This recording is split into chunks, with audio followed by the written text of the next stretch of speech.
Hello and welcome to the motorcycling mecca that is sunny Southern California. I'm Lorette Neckel here with Ben Hong from American Honda to talk to you about an exciting new project.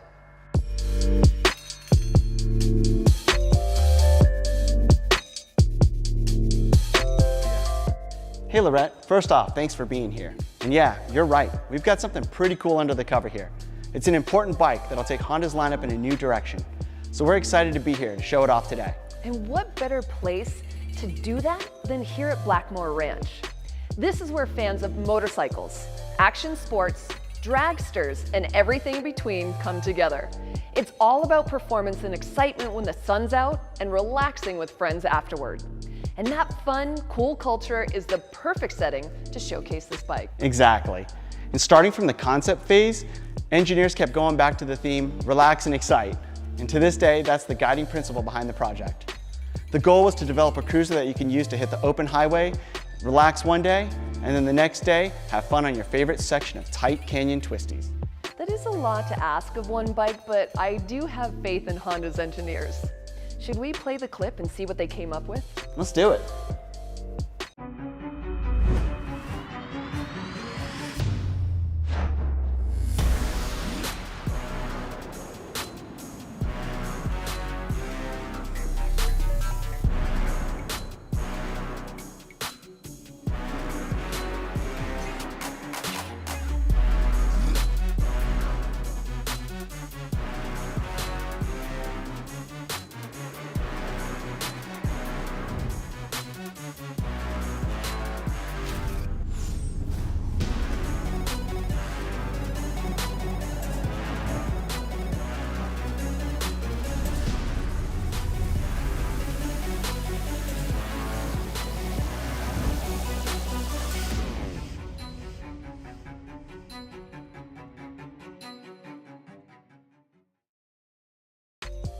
There you have it, gang, the all-new 2021 Honda Rebel 1100, a cruiser that combines a legendary Honda name with one of the brand's most successful engines.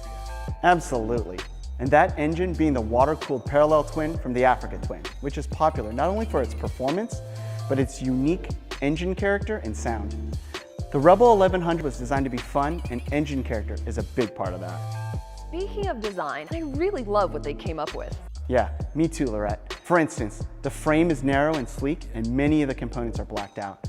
And that, of course, brings your attention immediately to that iconic fuel tank, which is 3.6 gallons, by the way. Which is good for longer distance riding. Yep, absolutely. And on that note, the seat has progressive foam thickness for all-day comfort. And it's also narrow at the front, which makes it easier to put both feet down when you get to a stop. Also, under the seat, you'll find a 3-liter storage space with USB-C plugs, which is a great place to store and charge other electronics. That's cool. And I love how the LCD display and LED lighting are so seamlessly integrated. But I know a big part of this package is the engine. Honestly, I've seen comments on social media from customers asking Honda to put this engine in a cruiser platform, and here it is. Right? And for good reason. This thing has a ton of low-end torque and a really great sound. Here, let's fire it up.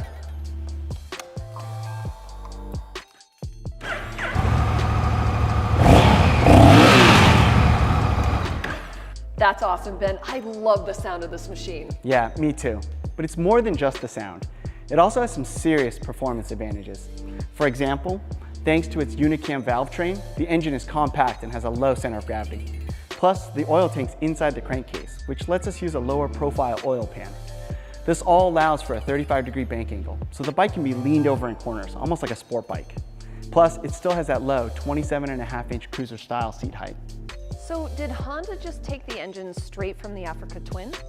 No, not exactly. It still has all the performance, but it's tuned specifically for the cruiser platform. The air filter and exhaust system are different, and the flywheel is 20% heavier. That contributes to the engine's torquey nature and gives that smooth, steady stream of power as you accelerate. Okay, now what about the automatic dual clutch transmission? I know that's a Honda exclusive in power sports, with customers raving about it on other Honda models. That's right. The DCT enables automatic gear changes without a clutch lever. That lets a rider choose from 3 shift modes or a manual mode where they can shift using these buttons. Even when riding in one of the automatic modes, the rider can still use the buttons to force manual shifts. And there are other electronics, including 4 riding modes, which let you adjust power.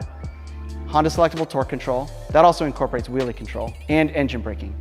For those long rides, there's also cruise control. Which really speaks to the performance side of the model. Definitely, and it's a big connection to Honda's sport lineup. HSTC helps manage available traction, and wheelie control limits front-end lift under hard acceleration. You can adjust those, right? Yeah, totally. These systems are controlled through 3 riding modes, each of which provide a distinct riding experience. Standard has middle-of-the-road settings for relaxed city riding or cruising, but an exciting feel when you want it. Sport is designed for fun rides with strong power delivery and minimal intervention by HSTC. And rain isn't just for wet conditions, but also for completely relaxed riding around town. And a 4th customizable user mode is also available to set up with your exact preferences. Clearly, today's cruiser is an evolved species. Definitely.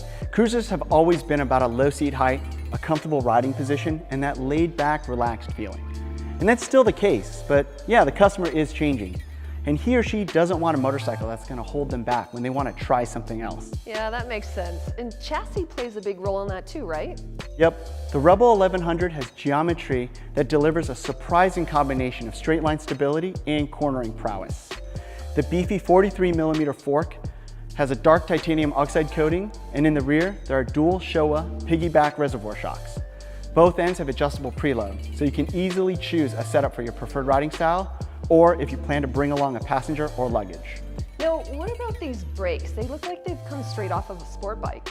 Yeah, you nailed it. The front caliper has a monoblock 4-piston radial mount design and squeezes a floating 330mm rotor.